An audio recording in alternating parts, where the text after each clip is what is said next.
Welcome to the Daily Reminder Network.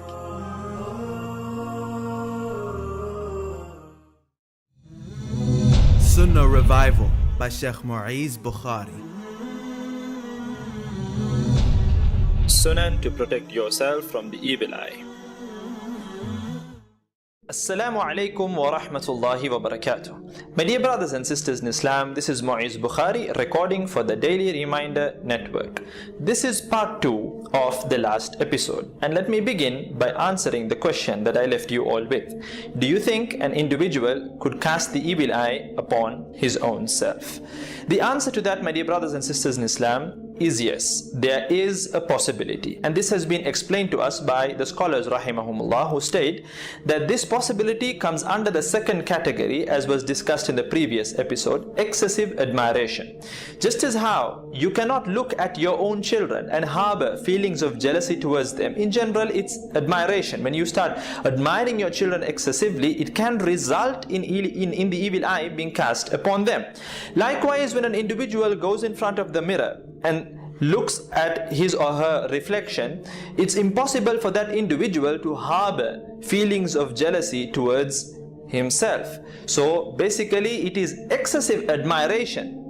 When an individual goes in front of the mirror and starts admiring himself or herself, it can result in the evil eye being cast upon that individual by that individual himself. May Allah subhanahu wa ta'ala save us all. Let me give you a real life incident that took place. There was a caliph, a young caliph by the name Sulaiman ibn Abdul Malik. He was a young, handsome caliph. One day he goes to the mirror, and this has been narrated by people who were around him, and this is mentioned in the books of history.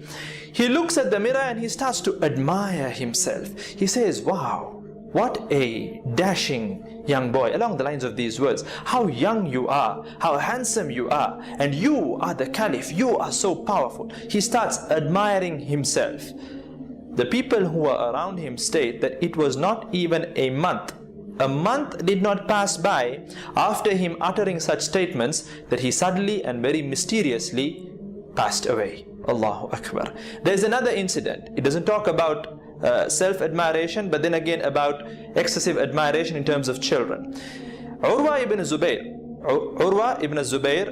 rahimahullah, once he dresses up his child, his young boy, he dresses him up very well, and he takes him, the young child, he takes him to the house of the caliph at that time, who was Walid ibn Abdul Malik. He takes him to his house, and the minute the caliph saw the boy, he admires the boy and he says, beautiful clothes you're wearing, you have dressed the child so beautifully, you're wearing such beautiful clothes. And afterwards, a few minutes pass by, and they all go to the stables to have a look at the horses. The child was by one particular horse, when suddenly, for no reason at all, there was this horse which reared up all of a sudden, kicking the boy, resulting in that boy's neck snapping into two and the boy falling dead on the spot. Allahu Akbar. So scholars explain that these two incidents may have occurred due to the evil eye, due to excessive admiration. May Allah subhanahu wa ta'ala save us all. From this we understand that we should not go in front of the mirror and start admiring ourselves excessively.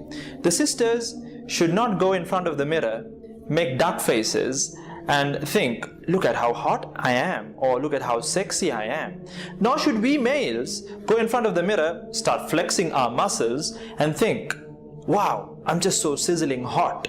Because number one, this results in a superiority complex, which is not good. And number two, it may result in the possibility of the evil eye being cast by ourselves upon ourselves. May Allah subhanahu wa ta'ala protect us all. Ameen. Now let me mention an action item or two in the form of a dua that can be read to protect ourselves from the evil eye of others. Number one, أعوذ بكلمات الله التامات من شر ما خلق. Let me repeat. أعوذ بكلمات الله التامات من شر ما خلق. As for the meaning, I seek refuge in the perfect words of Allah subhanahu wa ta'ala from the evil of that which He has created. Number two, أعوذ بكلمات الله التامة من غضبه وعقابه ومن شر عباده ومن همزات الشياطين وأن يحضرون. Let me repeat. أعوذ بكلمات الله التامة من غضبه وعقابه ومن شر عباده ومن همزات الشياطين وأن يحضرون. As for the meaning, I seek refuge in the perfect words of Allah subhanahu wa ta'ala.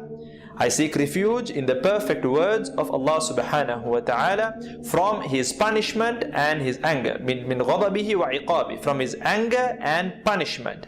And from the evil of His slaves, from the evil promptings of the devils, and from their presence. May Allah subhanahu wa ta'ala protect us all from all kinds of evil.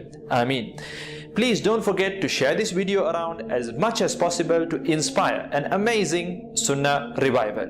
I look forward to seeing you all the next week, insha'Allah ta'ala. Jazakumullah khair. Wassalamu alaikum wa rahmatullahi wa barakatuh. Support the Dawah. Donate now. Go to thedailyreminder.org/donate.